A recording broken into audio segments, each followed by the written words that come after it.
All right here at the first ever Power Inferno Wrestling Academy Mega Clinic at Phoenix College. What a day it's been with Olympic gold medalist Henry Cejudo, NCAA champion, three-time All-American, ESPY winner Anthony Robles, and of course Michael Chandler, former Bellator MMA Champ and All-American wrestler, and the guy who put it all together, brought all those guys here, himself a Hall of Famer at ASU, the first four-time All-American in the history of Arizona State University on the mats, has gone on to coach 10 national champions and 40 All-Americans himself, Shawn Charles. And now Coach Charles, Power Inferno Wrestling Academy, first ever mega clinic. How did you put all this together, getting all these guys in here? Oh, wow. It wasn't just me. It was a lot of help from a lot of different people, mainly yourself, helping me get this thing organized and put together. And again, this is just one of our first mega clinic, and we plan on bringing more of this to the Valley in the near future.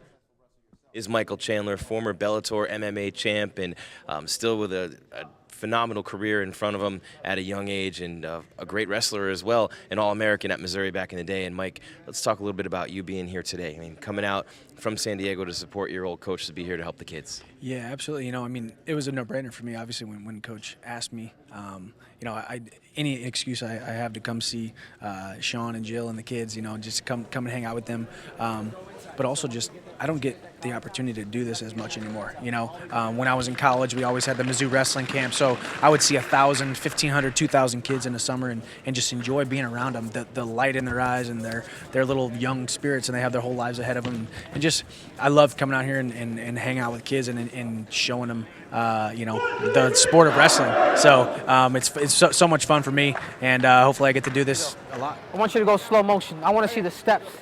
I know you're fast. I want to see the steps. Let's go. Boom. I see his knee's bent. His knee. There you go. Use your head. Use your head to hit him in the rib. There you go. Up into him. Well, you did a great job out there with the kids and teaching them some takedowns. Why don't you talk a little bit about what you were showing them out there? You know, we're showing them the basic fundamentals. The basic fundamentals are always what wins. And if you don't have a solid foundation, you know, your foundation will crumble. So that's what I always try to make sure. I don't try to show these guys anything more than what they should know.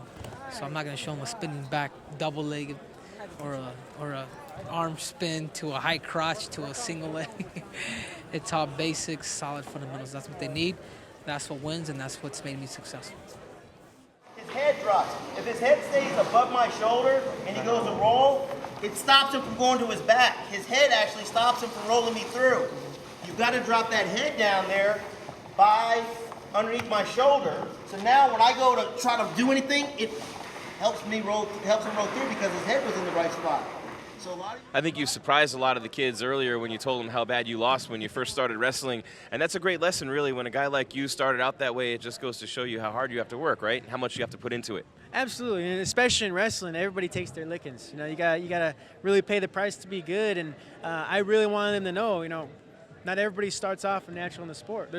I say 90% of us struggle. You know, 90% of us got our butt kicked at the beginning, but it's all about just toughing it out.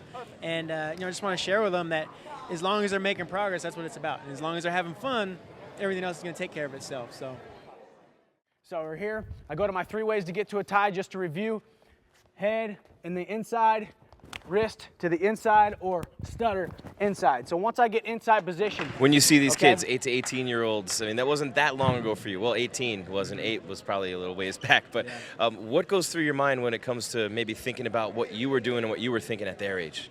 Yeah, you know, I mean, I really didn't start wrestling until about 14 years old when I got into high school. So, you know, the young kids, they're the young ones, the 6, 7, 8-year-olds, they're still just having fun with it, which they should be. But you know, and then you start seeing the kids in the middle schools and the high schools. They really start kind of taking it more seriously, and it's becoming more of a lifestyle. And it's just cool to see that. You know, people who get into something, it doesn't matter if it's wrestling or what it is. If you pour your whole heart into something, it says something about you because you're not afraid to fail. You're not afraid to go after your dreams, and that's what you see here a lot with a lot of these kids. And it really, even me at 28 years old, competing at a high level, fighting for world titles and that kind of stuff, still coming back here to a small, you know, smelly little, you know, dimly lit gym with a bunch of kids. Like, it really inspires me. It all goes back to hard work. It all goes back to doing the right things, and it's just cool. It's cool seeing these kids, you know. Wrestling is a sport that transitions to everything else. I mean, you know, if you're a wrestler, you can be a good football player. If you're a wrestler, you can be a great baseball player. If you're a wrestler, you can play basketball. I mean, it helps with that confidence, that self-confidence, because you're competing by yourself. It helps because of the way you have to learn the technical skills and then try to apply them. It helps because of the conditioning that you have to build up and the strength you have to build up to be a successful wrestler. So wrestling is a sport that will actually transition into so many different sports that everyone should have their kids learning, especially at a young age, how to tumble, how to wrestle, and how to build that self-confidence that's going to be needed to be a serious, successful athlete. For me, this has been outstanding. The turnout's been great. Very appreciative of the coaches and the kids that showed up on this Saturday to be here. And Arizona will be looking forward to more mega clinics coming up in the near future.